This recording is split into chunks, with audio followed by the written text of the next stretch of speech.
Hello friends, नमस्कार। स्वागत है आप सबों का आपके यूट्यूब चैनल एक्सपी क्लासेस पर। फ्रेंड्स, हम लोग इस चैनल के माध्यम से जेएसएससी सीजीएल की तैयारी कर रहे हैं। तो चलिए, आज का टॉपिक जो हम लेकर के आए हैं आप सबों के लिए वो है ग्रामर का पोर्शन। चूँकि खोरठा ग्रामर में हमें जैसे खोरठा भाषा का वर्ण, विचार, संज्ञा, सर्वनाम, लिंग, वचन, कारक, विशेषण, काल, क्रिया, समास, अवयव, वाच्य, वाक्य के भेद, विपरीतार्थक शब्द, गुणार्थक शब्द, ये सब टॉपिक पढ़ना है। तो फ्रेंड्स, आज मैं लेकर के आया हूँ जो टॉपिक वो है वाच्य। क्या है? वाच्य मीन्स इसको इंग्लिश में वॉइस कहते हैं। क्या कहते हैं इंग्लिश में? वॉइस। क्योंकि आप लोग इंग्लिश में पढ़े होंगे वॉइस के प्रकार, एक्टिव वॉइस, पैसिव वॉइस। वही चीज़ खोरठा में है, हिंदी में भी देखे होंगे। ठीक है, तो कर्मवाच्य, कर्तावाच्य, भाववाच्य हिंदी में है। तो वही चीज़ हम लोग खोरठा में आज पढ़ेंगे, वाच्य और वाच्य के प्रकार। ठीक है, तो चलिए स्टार्ट करते हैं, समझते हैं कि वाच्य क्या है। ठीक है, कहता है जकर से क्रिया के स्थिति, क्रिया या वाक्य, जो वाक्य का स्थिति रहता है, ठीक है, क्रिया के स्थिति के बोध होवे हैं, वो वाच्य कहा है। अर्थात वाच्य माने होवे बोली बजके के कायदा या बजके के जुकुर, मतलब बोली जो आप बोल रहे हैं, तो बोलने का कायदा क्या है, बोलने का तरीका क्या है, किस प्रकार से आप वाक्य को बोल रहे हैं, पूरा सेंटेंस को आप किस प्रकार से बोल रहे हैं। ठीक है, इसे ही हम लोग वाच्य कहते हैं।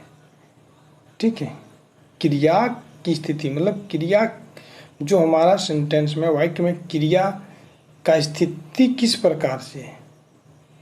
ठीक है, और किस क्या स्थिति में क्रिया है, उसका प्रभाव किस पर पड़ रहा है। ठीक है, इस प्रकार जो पूरा सेंटेंस जब हम लोग देखते हैं तो हमारा जो पूरा सेंटेंस बोलने का तरीका क्या है, उसका परिणाम किस पर पड़ रहा है, इसे ही हम लोग वाच्य कहते हैं। यानी कि क्रिया के विधान कर्ता के या कर्मे के या भावे पर पड़े हैं। मतलब यदि पूरा सेंटेंस को हम लोग देखें, वाच्य के पूरे सेंटेंस को देखें, तो इसका जो पूरा क्रिया का जो प्रभाव है, ठीक है, क्रिया का प्रभाव वो कर्ता पर या कर्म पर या भाव पर निर्भर करता है। ठीक है, साधारण अर्थ में हम लोग कह सकते हैं वाच्य को अर्थे कहल जाए है जे पारे कि जखन ई बात के टवान मिले है कि कोनहो वाक्य कर्ता, कर्म या भाव के मांझे कौन प्रधान है। मतलब हम लोग देखें कि कर्ता सेंटेंस में क्या होता है, वाक्य में कर्ता होता है, कर्म होता है और भाव होता है। तो कर्ता, कर्म और भाव, इसके बीच में कौन प्रधान है, और उस प्रधानता के कारण, वही प्रधानता के कारण से उसका प्रभाव, उसी के अनुसार से पूरा सेंटेंस का निर्माण होता है, पूरा वाक्य का निर्माण होता है। जो मुख्य रहता है, जिसकी प्रधानता होती है पूरा वाक्य में, या तो कर्ता हो या कर्म हो या भाव हो, इसकी प्रधानता के कारण से पूरा सेंटेंस का निर्माण उसी के अनुसार से होता है जो उस वाक्य में प्रधान होता है। या तो कर्ता पे पूरा सेंटेंस डिपेंड करता है, या कर्म पर पूरा सेंटेंस डिपेंड करता है, या भाव पर पूरा सेंटेंस डिपेंड करता है। तो इसे हम लोग जिस पर प्रभाव देखते हैं कि उसी के अनुसार से पूरा वाक्य का निर्माण होता है। और इस पूरे वाक्य का जो निर्माण का तरीका है, जो वाक्य पूरा बनता है, पूरा स्थिति क्रिया का, उस वाक्य में क्रिया की स्थिति क्या होती है, उससे ही हम लोग वाच्य कहते हैं। ठीक है, अब आगे देखिए वाच्य के प्रकार। वाच्य के प्रकार कितने हैं? साधारण रूप से देखा जाए तो वाच्य के दो प्रकार हैं। ठीक है, एक कर्ता के वाच्य और एक अड़गड़ही वाच्य। क्योंकि यदि आप एके झा जी के ग्रामर, ठीक है, खोरठा सहित सैद्धांतिक व्याकरण, खोरठा सहित सैद्धांतिक व्याकरण आप पढ़ेंगे तो उसमें वाच्य के दो प्रकार दिए हैं, एक झा के अनुसार से कर्ता के वाच्य और अडगड़ही वाच्य। ठीक है। और यदि आप अन्य साहित्यकारों के ग्रामर पढ़ेंगे और खास करके यदि आप एक झा का ही गजाधर महतो जी का ही ले लीजिए, तो इनके अनुसार से वाच्य के 3 प्रकार हैं। कौन कौन? कर्ता का वाच्य, कर्म वाच्य, भाव वाच्य। किनके अनुसार से? गजाधर महतो जी के अनुसार से। एक झा जी के अनुसार से खोटा सहित सदानी व्याकरण, कर्ता का वाच्य और गढ़ी वाच्य। तो अब यदि हम लोग प्राथमिकता किसको दें ज़्यादा, तो फ्रेंड्स दोनों आप याद रखिए। ठीक है। एक झा जी के अनुसार से भी और गजाधर महतो जी के अनुसार से। चूँकि एक झा जी कर्म वाच्य और भाव वाच्य को मिला करके एक अड़गड़ही वाच्य का रचना किए हैं। ये दोनों वाच्य को सामूहिक रूप से इन्होंने अड़गड़ही वाच्य बतलाए हैं, और वही गजाधर महतो जी अलग अलग बताए हैं। कर्ता वाच्य तो दोनों में है, एक झा के अनुसार से भी और गजाधर महतो जी के अनुसार से भी। लेकिन गजाधर महतो जी कर्म और भाव को अलग अलग बतलाए हैं, और एक झा के अनुसार से जो कर्म और भाव को मिला करके एक अड़गड़ही वाच्य बनाए हैं, बताएं। चूँकि इनका कहना है कि खोरठा जो सदानी भाषा है, इसमें हिंदी भाषा की तरह से ज़्यादा ओल झोल नहीं है, ज़्यादा पेचीदा नहीं लिया गया है लिंग का, वचन का, इसी और सकर्मक और अकर्मक क्रिया का। इसीलिए दोनों मिला करके एक अड़गड़ही वाच्य बना दिए हैं, बतलाए हैं। गजाधर महतो जी क्या हिंदी के अनुसार से अलग अलग कर्म वाच्य और भाव वाच्य को रखे हैं। ठीक है। आगे भी हम लोग इसको समझेंगे अच्छे से डिटेल से। देखिए, कर्तक वाच्य किसको कहते हैं? कर्तक वाच्य जोन वाक्य क्रिया का विधान करता है, मतलब क्रिया का जो पूरा प्रभाव पड़ रहा है क्रिया पर, वो कर्ता का ही पड़ रहा है।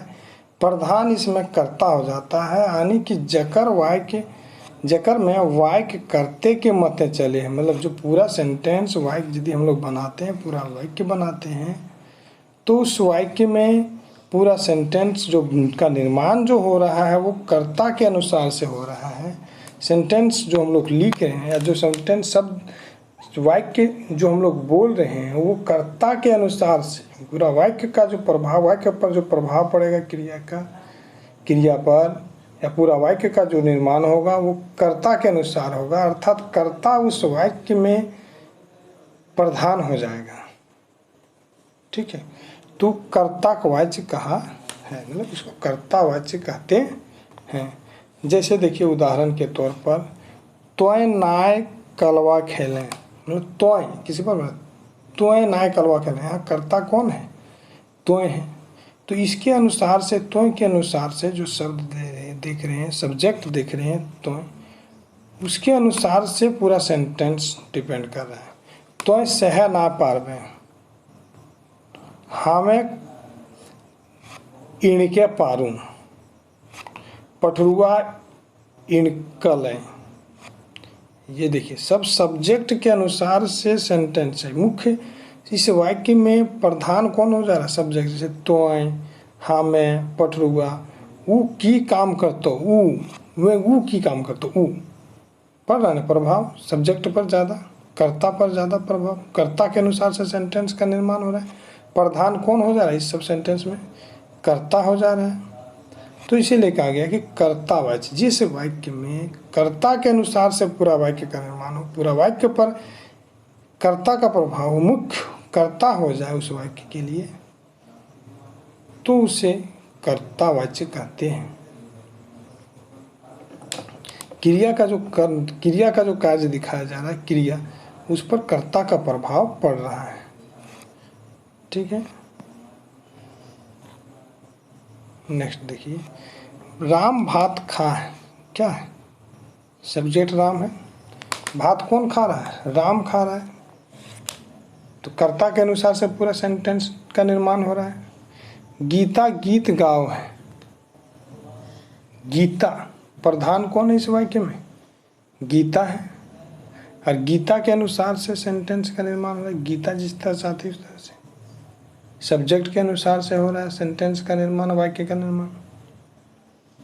तो क्रिया पर किसका प्रभाव पड़ रहा है? सब्जेक्ट का, कर्ता का। तो कर्तावाच्य हो गया। इसमें देखिए कर्तावाच्य में सकर्मक और अकर्मक दुयो रकमे की क्रिया रहे। मतलब कर्तावाच्य में सकर्मक क्रिया और अकर्मक क्रिया, मतलब सकर्मक और अकर्मक दोनों का प्रभाव रहता है। मतलब सकर्मक कर्म जो रहता है, कर्म रहेगा भी और कर्म नहीं भी रहेगा। मतलब ऑब्जेक्ट जब हम लोग इंग्लिश में बनाते हैं तो कहते हैं ना कि हिंदी में भी आपका आता है सकर्मक वाक्य और अकर्मक वाक्य। सकर्मक को चुने और कर्मक को चुने। सकर्मक क्या? जिसमें कर्म रहता है, जिसमें ऑब्जेक्ट मौजूद रहता है जिस सेंटेंस में, उसको सकर्मक कहते हैं।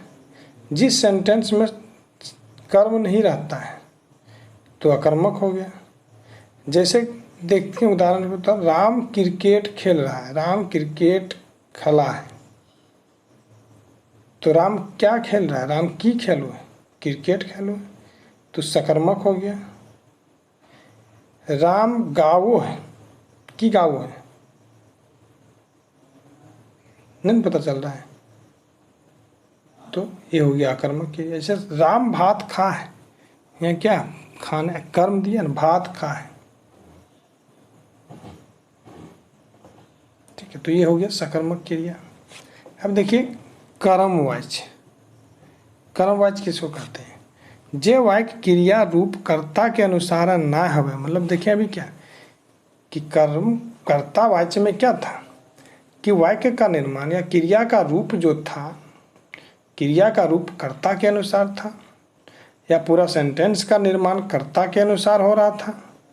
लेकिन कर्मवाच्य में क्या है? क्रिया का रूप जो है कर्ता के अनुसार ना होके कर्मे के अनुसार होगा। मतलब सेंटेंस जो आपका बनेगा वो कर्म के अनुसार से बनेगा। प्रधान इसमें हो जाएगा, उस सेंटेंस में क्या कर्मवाच्य में प्रधान हो जाएगा कर्म, मतलब ऑब्जेक्ट, और कर्म के अनुसार से पूरा सेंटेंस का निर्माण होगा। कर्ता का रूप करण कारक में रहेगा, और क्या कर्ता का जो रूप रहेगा वो करण कारक में रहेगा। मतलब करण कारक उसमें आ जाता है, लग जाता है किसमें? कर्मवाच्य में करण कारक का विभक्ति आ जाता है, और वही उसी को कहते हैं वो कर्म का वाच्य कहा है। जैसे एग्जाम्पल के तौर पर हम लोग देखते हैं, तोर ले कलवा नाय खायल गेलो। मतलब देखिए आगे नहीं करण विभक्ति, कलवा क्या है? ऑब्जेक्ट, कर्म ये क्या है? कलवा, नाय खायल गेलो, तो इसमें देखिए सकर्मक है। अब एक चीज समझ लेते हैं हम लोग, सकर्मक अकर्मक, तब आपको और पता चलेगा आगे। सकर्मक यदि भाववाचक वाच्य को भी हम लोग देखेंगे, पहले देख लेते हैं इसको, दोनों भाववाच्य को भी समझ लेते हैं, क्योंकि दोनों मिलता जुलता जैसा आपको सेंटेंस मिलेगा, दोनों सेम कैटेगरी का मिलेगा वाक्य।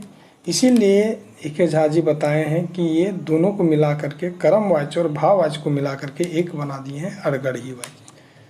चूँकि इसमें क्या है, भाववाचक में बताता है कि जौन वाक्य क्रिया के रूप एन पुरुष एक वचन या पुल्लिंग में रहे हैं, कर्ता रूप करण कारके के रहे, देखिए कर्ता का रूप करण कारक भी आ जाता है इसमें भी, उसी को भाववाच्य कहल जाए। भाववाच्य में सकर्मक क्रिया ना हवे। देखिए है क्या कि कर्मवाच्य, ठीक है, कर्मवाच्य में सकर्मक क्रिया रहता है और भाव में सकर्मक क्रिया नहीं रहता है। दोनों में बस यही अंतर है। यदि कर्मवाच्य और भाववाच्य में तुलना किया जाए तो कर्मवाच्य मतलब कर्म मौजूद रहता है, ठीक है, ऑब्जेक्ट मौजूद रहता है। लेकिन भाववाच्य में ऑब्जेक्ट मौजूद नहीं रहता है। यही दोनों के बीच अंतर है, कर्मवाच्य और भाववाच्य में मुख्य रूप से। बाकी सारा सेंटेंस आप देखिएगा तो वो करण विभक्ति इसमें भी आ रहा है उसमें भी आ रहा है, सेम सेंटेंस का निर्माण होता है। इसीलिए एके झा दोनों के बीच अंतर ना करके दोनों को एक माने, अड़गड़ही वाच। क्या माने एके झा?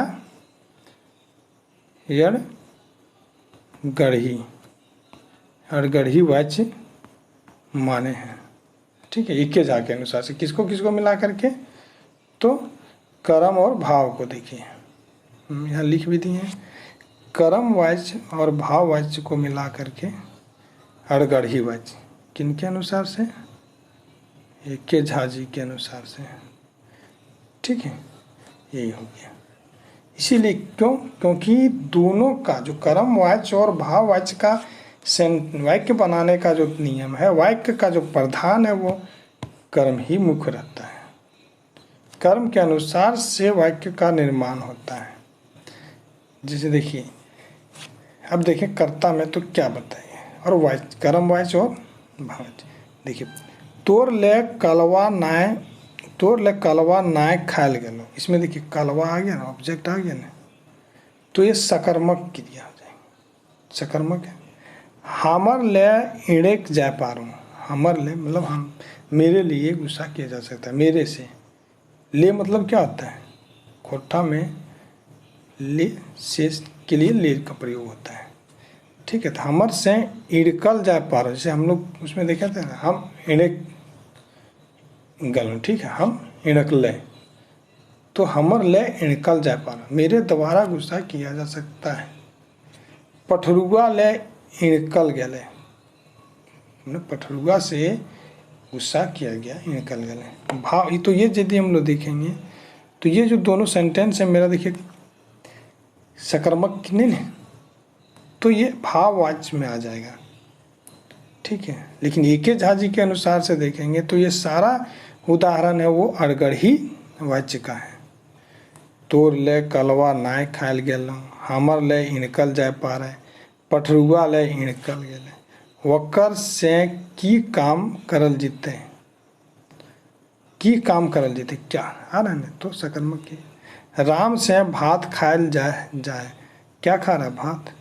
गीता से गीत गावल जाए, आ रहा है ना, कर्म आ रहा है ना, तो ये सकर्मक आ गया। इट मीन सकर्मक आ गया तो क्या हो जाएगा? कर्म वाच्य का। और वही हम लोग भाव वाच्य का यदि देखते हैं तो जौन वाक्य क्रिया के रूप देखें, केन पुरुष है, एक वचन पर पड़ता है, इसमें सकर्मक क्रिया ना पावल जाए। हमर ले इणकल जाए पड़े, हमर ले। पठरुआ ले इणकल गेले, राम से घर जायल जा है, राम के द्वारा राम से घर जायल जाए, लेकिन कहाँ घर जायल जाए, क्रिया नहीं है, जाया जाता है, लेकिन क्रिया इस सेंटेंस में है कहीं? नहीं है। तो ये हो गया आपका भाववाच्य। गीता से सुतल जाए, गीता सोया जाएगा गीता से, इसमें भी आपका सकर्मक मतलब कर्म नहीं है, क्या कर्म नहीं है, इसीलिए ये सेंटेंस हो गया भाववाच्य का सेंटेंस। तो आपको पता चल गया होगा कर्मवाच्य और भाववाच्य में क्या अंतर है। और कर्मवाच्य और भाववाच्य देखिए सेंटेंस दोनों एक, केवल कर्म का अंतर है। सकर्मक क्रिया रहता है, एक में सकर्मक क्रिया नहीं है, एक में सकर्मक क्रिया है।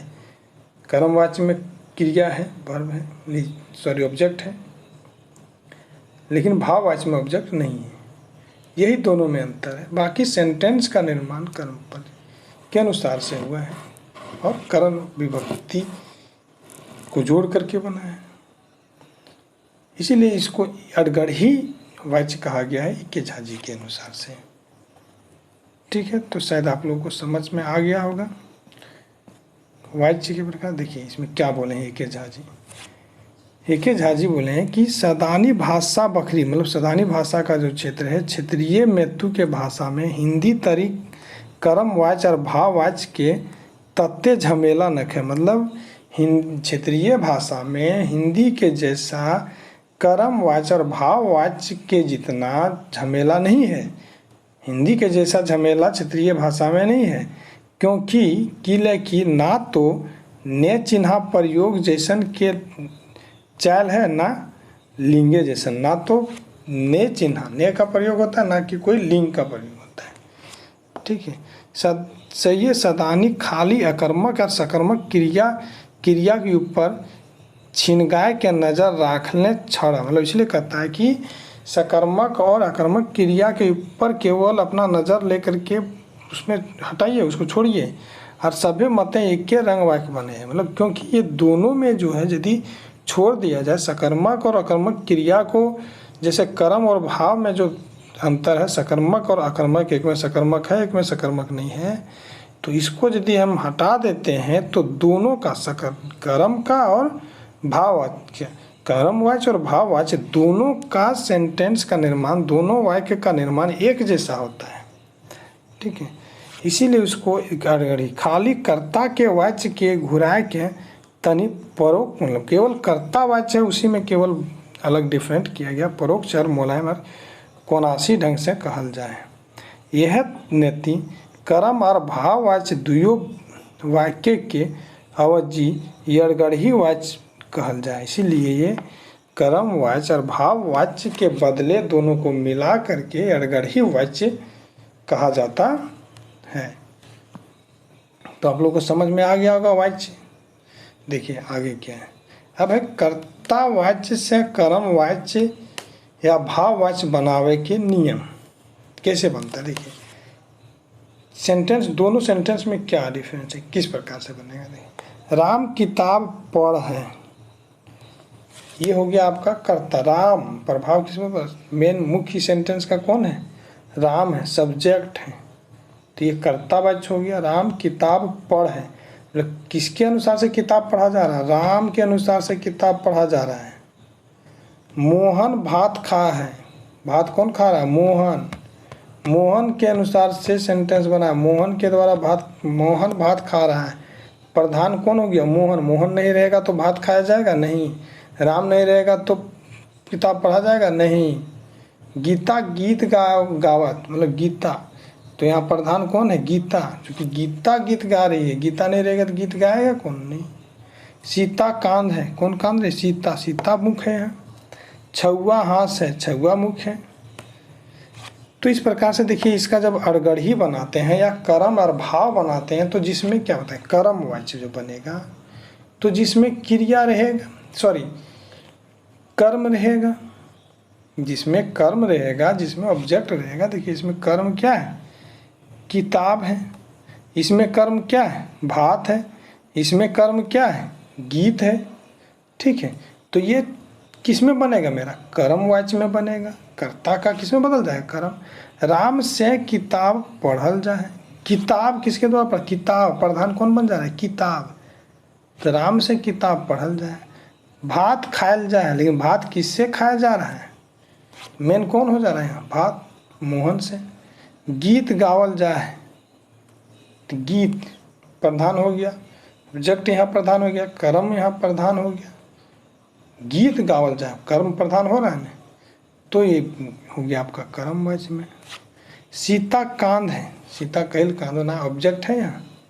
देखिए सीता कांध है, इसमें कोई कर्म है नहीं है, तो ये अकर्मक, अकर्मक क्रिया हो गया, अकर्मक वाच्य हो गया, अकर्मक वाक्य हो गया, सेंटेंस हो गया। छुआ हाथ है, अकर्मक हो गया, तो इसीलिए सीता से कांदल जा है, छुआ से हासिल जा है।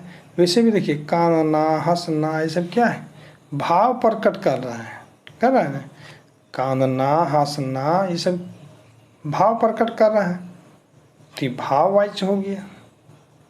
इसमें देखिए कर्म भी नहीं है, ये भाव वाच्य हो गया। लेकिन यदि ऑल ओवर ऑल देखा जाए तो ये क्या है, यड़गढ़ी वाच्य है। क्या है, यड़गढ़ी, कर्म और भाव को मिला दिया जाए तो एक कॉमन नाम हो गया अड़गढ़ी वाच्य।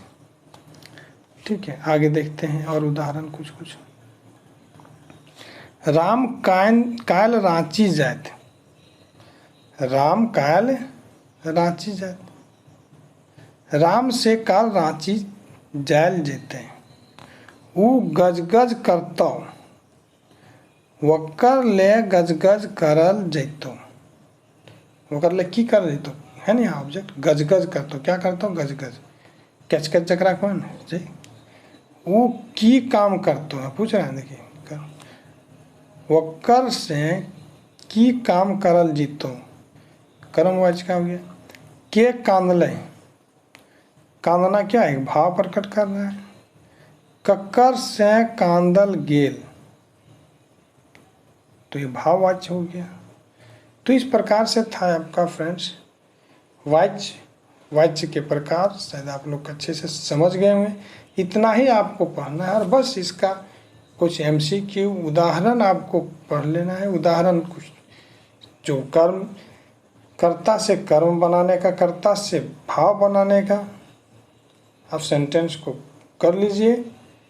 हाँ, तो प्रैक्टिस सेशन जो लेकर के हम आएंगे, या प्रैक्टिस सेशन जो प्रैक्टिस क्वेश्चन होगा, इसमें आप प्रैक्टिस कर लीजिएगा। आपको एक जरा सा भी डाउट वाच्य में नहीं रहेगा। आप डाउट को फुली अच्छी तरीके से समझ जाएंगे और आपका यदि वाच्य से प्रश्न आया तो आपका एक भी प्रश्न नहीं छूटेगा। एकदम ईजी है ये, ठीक है फ्रेंड्स। आप लोग समझ गए, आप लोग को अच्छा लगा होगा मेरा सेशन, तो लाइक करें, कमेंट बॉक्स में कमेंट करें, हमारे चैनल को सब्सक्राइब करें और अपने मित्रों के बीच शेयर करें।